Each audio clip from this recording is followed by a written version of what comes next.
I was never taken a disciplinary process for misconduct in the SAPS, let alone the issue of crime. I could have been erratic, in using the gun against people. I have never done anything. I have a clean record. But the police management and the executive authorities decided to gun for me. For what? For reporting crime. Minister of Police felt that he must make me and Gerald Spear to find peace. Surely there can never be peace between a criminal and the police officer.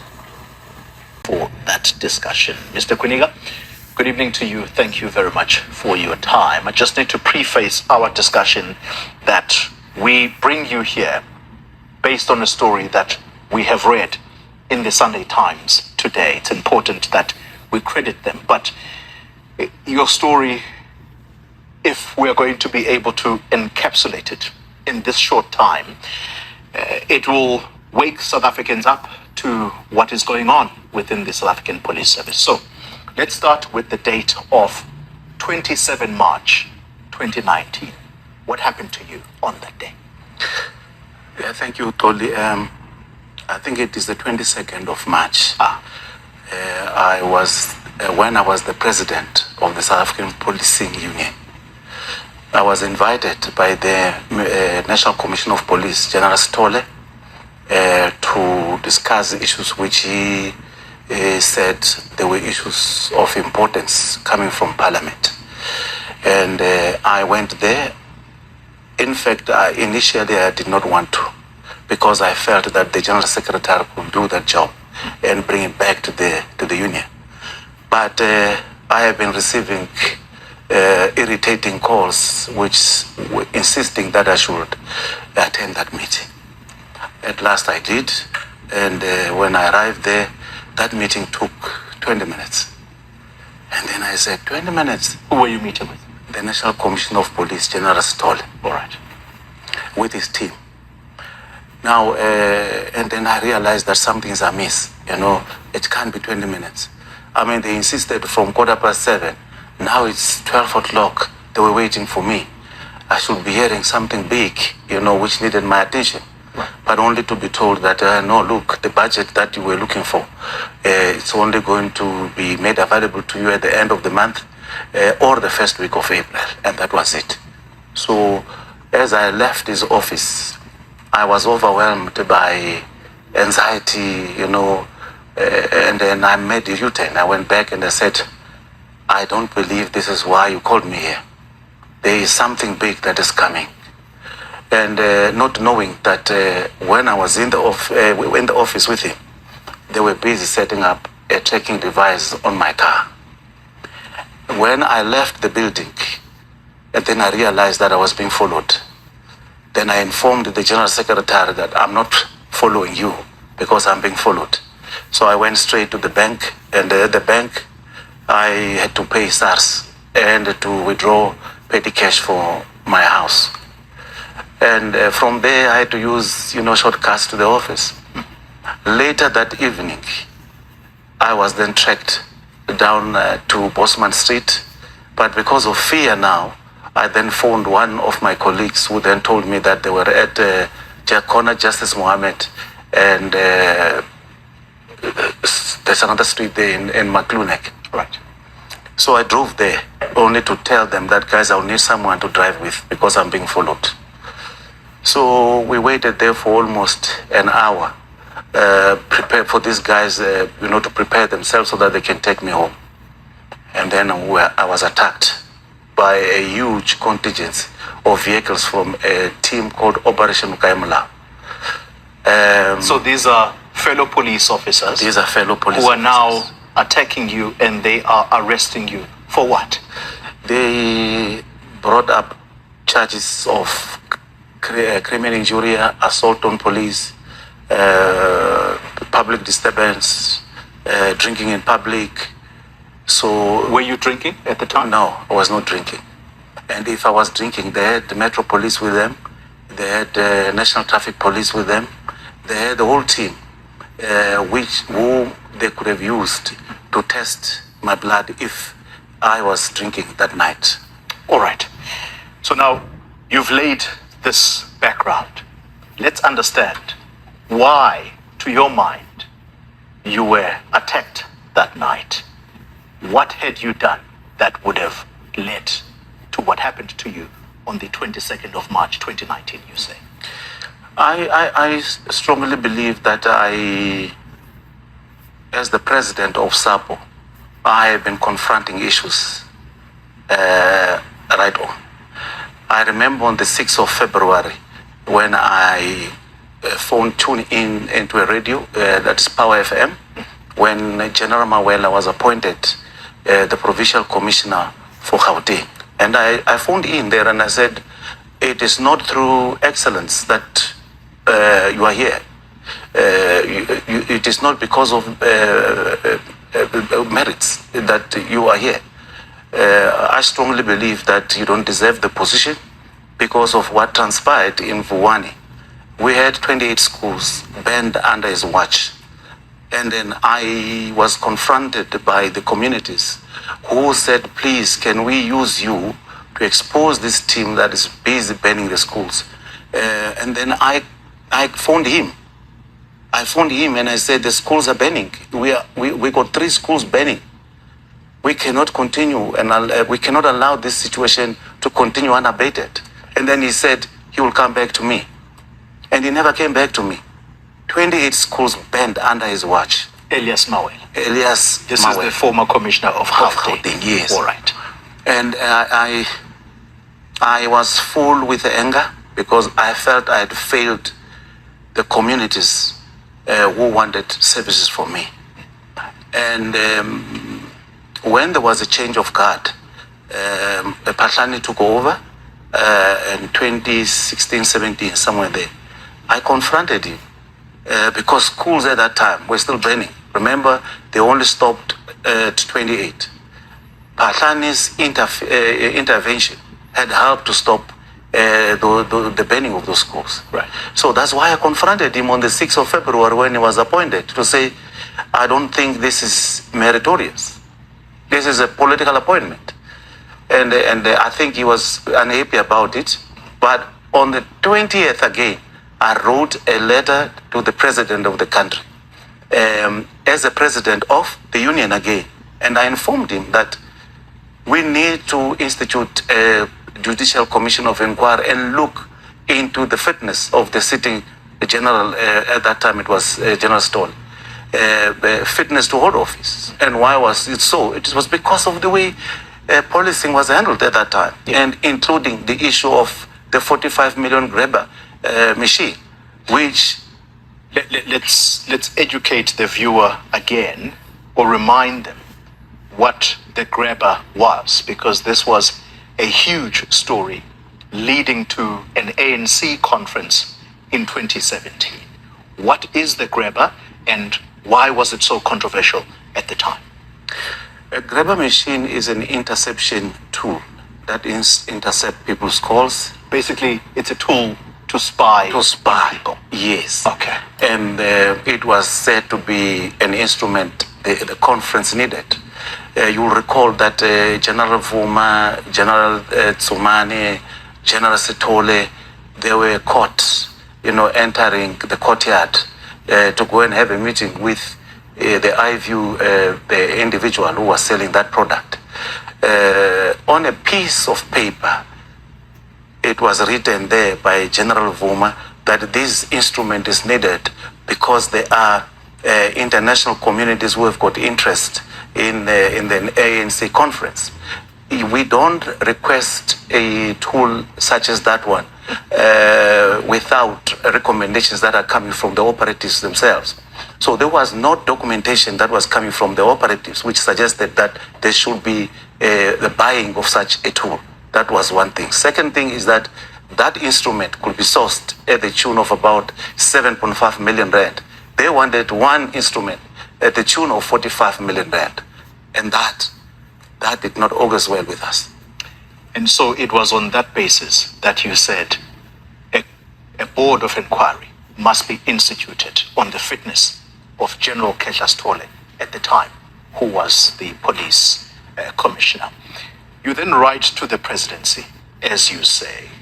What is the response to them or from them? Yeah, I received a response from Mr. Robert Rokoto saying that the protocol in that office is that such incidents such as this ones have to be referred back to the department. But I indicated that but the department is responsible, is part of this issue. You will recall, Koli, that at the Constitutional Court, General Sithole's affidavit have disclosed the involvement of the then Minister of Police, Fikile Mbalula, as one of the people who have been instrumental in the buying of that ETH.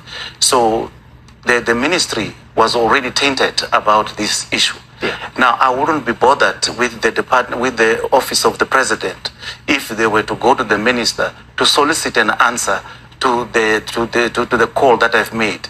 But for them to just take it and drop it at that level, I felt betrayed. I want to deliberately marry your story and understand, or perhaps ask for your opinion as to why you think General Mkwanazi has acted in the way that he did. So you say, you write to the presidency to say, General Sithole must be investigated and his fitness for office tested. But the presidency says, go back to the police ministry.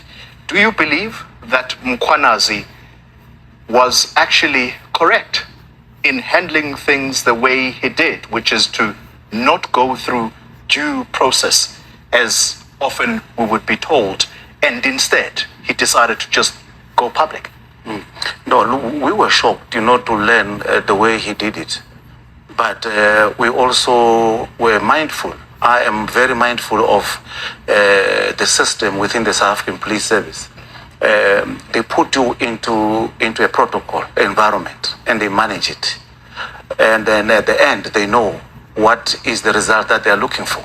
And I think General Mkwanazi's presence around this have given him an experience, to act the way he did. Because I believe that he might have been, observed or experienced the same thing that I have experienced. And to such an extent that he decided that, no, I am not going to go into that hole. I have to go public. So let's conclude your story, therefore.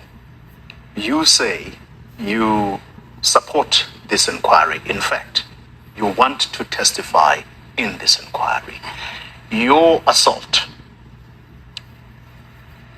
have you ever found out why you were assaulted the way that you were, and at least your belief that you were followed and things happened to you as a result of you submitting a document to say the police management of the time must be investigated? Is that part of the premise? Look, I really want the commission and even the ad hoc, if possible, I need to go to both of them, because I believe that IPID need to be investigated. And the national prosecuting authorities must be investigated. The three advocates who were employed by the SAPS to look into my disciplinary hearing, they must be investigated, because I strongly believe that they did not act diligently, with skill and care, and that they did not maintain the decorum of the court. I also believe that the presiding officers in both the departmental hearing, the hearings which took place there, that is Matlapeng, the advocate Matejwana, advocate Ngobese, advocate Mbuweni, these people need to answer, because what they did is against the Prevention of Corrupt Activities Act, Prevention and Combating of Corrupt Activities Act. I also want the National Commissioner of Police to explain to, not to me, but to the public and the police officials, why didn't he respond to the issues that are placed before him? Yeah. He had not followed the requirements of the PFMA Section 38, which says that accounting officers, when corruption is reported to them, they need to take necessary steps on that. The issue of the LPC, I spoke to Advocate Fori.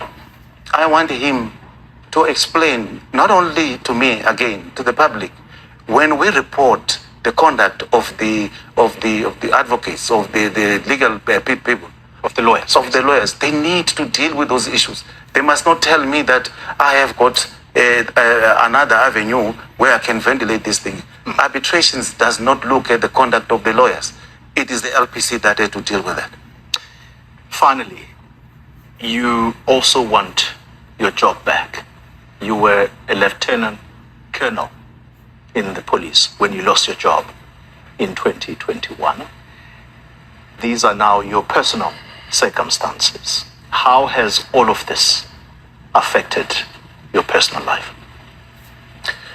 Look, I think I've been in the service for 33 years. My whole pension, when I was dismissed, it was taken over by SARS. I haven't, not even a cent. I left the SAPS, not even a cent was paid to me. I had properties, I lost everything.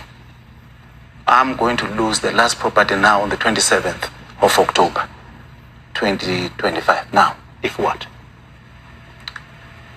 If I am unable to convince the court that I have got money to pay for that property, they will take it. And that will be done with me for reporting crime, for being a whistleblower.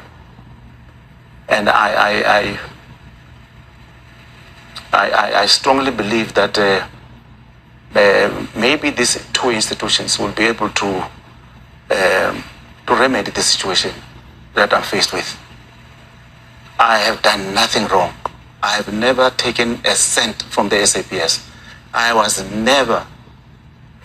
never taken a disciplinary process for misconduct in the SAPS, let alone the issue of crime. I could have been erratic, in using the gun against people. I have never done anything. I have a clean record.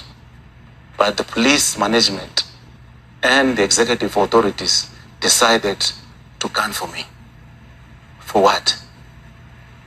For reporting crime. MPHO KWINIKA, thank you very much for sharing your story, sir. And hopefully, you will be given the opportunity to speak at that inquiry, including the other process that's happening in Parliament. Thank you very much for sharing your story with us. Thank you. Thank you for your time. I'm a police officer who understood the task at hand when I joined the service. It was my resolve to make sure that I deal with criminals head on. Hence, I had chosen a career within the combating side of policing. That's what led me to work in the units that I worked for over time. Yes, I've been a provincial commissioner and I'm still a provincial commissioner coordinating different type of policing operations in this province. And I've been involved with a lot of operations in the country in the past. And I understand that at this present moment, the war that we are facing is so serious that it deals with high-level senior officers within the criminal justice system. Therefore, it is important for us to go into a combat mode. It is important for me to make sure that I take on the enemy directly. So when you see me and you see this management and you understand that we have hard-working men and women, not only in KZN, but across the board in the country, who doesn't like crime, who doesn't like these criminals. I, fortunately, am a citizen in this country. My families are spread across different provinces. So it is my duty and the fellow police officers to protect them. So I'm not going to surrender their freedom. I'm not going to surrender their safety to anyone. So I will die for this badge. I will die for them. So I will fight this fight until the end. Wherever the end is, we will fight. We're not going to stop. We've got family members, brothers and sisters, we've got children that are exposed to drugs. This drug cartel, which includes a group in Gauteng that's operating in Gauteng as their headquarters, are importing these drugs from abroad, South America and the main, through this port of Durban, amongst others, to Gauteng, and they process them in Gauteng, and from there they distribute this drug all over in the country as well as other countries. We've been involved with a lot of shooting incidents in KZN, especially Tinanda. As we're engaging with these youngsters, we're doing analysis, and we're realizing, yes, they might be ill-disciplined kids, but their behavior is encouraged by the substance that they take. It gives them courage to kill, it gives them courage to rape, it gives them courage to murder. And if we take away this substance, they will become good citizens. They will become good kids. So therefore, we need to get rid of drugs. Now, we understand when we fight with the drug cartels that have controlled police generals, have controlled prosecution and judiciary, it's not going to be a small game. So unfortunately, some of us have to sacrifice. We've reached a stage where we are sacrificing for the good of the South Africans, for the children of South Africa, to be free from drugs. So I do hope that the authorities that have been briefed about this will take necessary action in dealing with it. As a police officer, I cannot turn a blind eye when I see a crime being committed. That's why I mentioned that. We are already working with the prosecution, working on case dockets for those that took a decision to stop the investigation. So we have to investigate to establish, because this new administration came into office last year. This IMC that was established by the president has been in existence before the new government.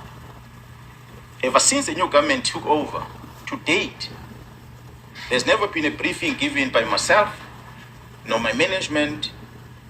I believe nothing done by the provincial, the project leader, which is Jaro Kumar, who's now arrested.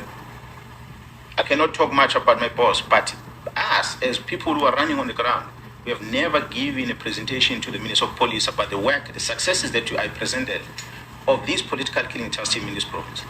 So for the decision to disband it, we are 100% sure after evidence collected that is informed by the work that they were doing in Gauteng, which the work they did in Gauteng was affecting the people that are closer to the people that are closer to our executive authority. So our investigation is going to be that wide. We're going to uncover anyone had a role to play. There are people that refer to themselves as whistleblowers. The strategy that is being used is to make sure that they taint the image of a person in a public space. They talk bad about you in a public space. For a member of parliament to come and talk about the procurement of facilities of crime intelligence, which is a covert thing, which something that should not be in a public space, is not been questioned by anyone. The person who's accused understands that he cannot speak in public about it because it's a covert thing. If he speaks public about it, he's going to be facing a criminal offense himself. Now they're exploiting that gap, that we know this person can't speak, so let's speak and make him look bad. He can only speak behind closed doors in parliament, but he can't speak to the public. Push the man until he reaches the end, and he's going to expose the issues of national security of this country, simply because there are people with evil intentions who are pushing him to get to that stage, using the state apparatus to execute the mandate. So we have to investigate in order to be able to remove the cancer. That's where we're going to go. I hope I answered all your questions. What are the implications for you? Yeah, what I said when I started, that I've decided to take this fight head on. So the least that can ever happen to me is to someone to come and attack me, or somebody to issue instruction that NHLANHLA MKwanazi must be fired from the police, or suspended, or arrested for that matter. What I know, what I like about KwaZulu-Natal, especially in South Africa at large, that we've got very dedicated people out there, from the law enforcement as well as private sector, especially the security companies, that we are running the streets with them on daily basis, who understand that there's a rot in this organization, who understand these problems that we're talking about. And they're not going to sit back and allow this thing to continue. So I'm inviting all of them. I'm inviting the citizens to stand up and protect these men and women who are standing for the truth in this organization. They must protect them. Whether I'm there or not there, fight must go on. We must protect this country against crime. It's all what we can do. So whatever happens to me happens. I'll take it, whatever happens, happens. If it's prison, it will be prison. It's already on communication planned by Mohotsi, the DNC, and the Chief of Staff, that they must deal with my matters. Whatever matters comes, they will come. But what we must not surrender is this country and our children to be controlled by drug syndicates. And that's what is currently happening. The Minister of Police felt that he must make me and Gerald Spear to find peace. Surely, there can never be peace between a criminal and the police officer. On the 26th of March 2025, this year, a total of 121 case dockets that were under investigation were taken away from the task team as directed by a Deputy National Commissioner Crime Detection, a Lieutenant General Sibia, who was acting on the instruction of the Minister of Police to disband the team. This was done without the authority of the National Commissioner, nor I, as a Provincial Commissioner, was never informed. These case dockets have since March been sitting at the head office ever since, without any investigation work done on them. 5 of these dockets had already instruction to arrest perpetrators, but nothing has been done because a Lieutenant General Spear, being instructed by the minister, or well, executing instruction of the minister, withdrew all these dockets and they are sitting in archive in his office in Pretoria. God knows why. Therefore, only a total of 112 dockets which are still in court, of which 54 of them are political related and others will include parallel ad hoc, as well as the dockets that are involving the incident at Fort Hare University, and 5 of them are traditional leadership, are still with the team at this present moment. In the year 2024, a request was received from Gauteng Organized Crime Investigating Unit to assist with the investigation to dismantle the organized crime syndicate that was operating in Gauteng, that was controlled in Gauteng but operating in the rest of the country and in neighboring countries. I, as a Provincial Commissioner, took a decision to deploy 10 members from this political killings task team to go and support this organized crime unit in Gauteng. I can tell South Africans that this decision was a cause for the disbandment letter of this team, because they overstepped their mandate of only focusing in KZN. They went to support Gauteng organized crime unit with the dismantling of a criminal syndicate.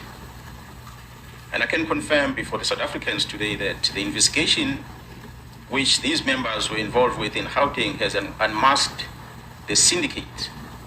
And this syndicate involves, amongst others, politicians who are currently serving in Parliament. The law enforcement officers include the members of the South African Police Service, the Metro Police, and Correctional Services. They include prosecutors in Gauteng province, judiciary, and all these are controlled by the drug cartel as well as business people in that province of Gauteng. This act, of course, undermines the criminal justice system in this country, Mr. Brown Mohozi sends a WhatsApp message to myself, Lieutenant General MKwanazi, regarding the allegation on the defeating the ends of justice matters which were widely publicized, which involves an incident that happened at the correctional service at Mpangeni in KwaZulu-Natal. Mr. Brown sends this message in September last year, long before the news came out in public about the incident that happened at Mpangeni. He sends this message. In this message that he sends to the provincial commissioner, he attaches a police letter and he attaches a copy of the occurrence book, a register that is used at the police station that's supposed to only be accessed by police officers. But Mr. Brown, who's not a police officer, attaches those in his message and he sends it to the provincial commission. His word says there is a plot to charge you. Mr. Brown Mohozi also sends a screenshot of a presentation that was made on the 30th of September 2024, a presentation that was titled 2024-2025 Division Crime Intelligence Policies. He sends this to myself, Lieutenant General MKwanazi, as a provincial commissioner of KwaZulu-Natal. Surely this must have been a classified information where crime intelligence are presenting their policies. But this man has access to that, and he's not a policeman. When asked to share the copy of this presentation through that WhatsApp communication, he responded by saying, General Khan will brief you next week. There's only one General Khan in the South African Police Service, so is one Lieutenant General Spear in the South African Police Service. I've never heard of any other Lieutenant General's operation. These activities included a dispatching of members of the South African Police Service under us receiving the results from the test team, ballistic test result. On the 6th of December 2024, the task team visited the premises of the two of the high-profile syndicate, of which one, Mr. Katiso Molefe, was arrested for the murder of Mr. Swart of QTech.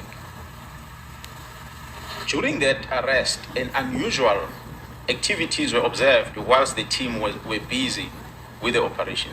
These activities included a dispatching of members of the South African Police Service under the command of a senior manager at the head office to go and interrupt the operation that was unfolding.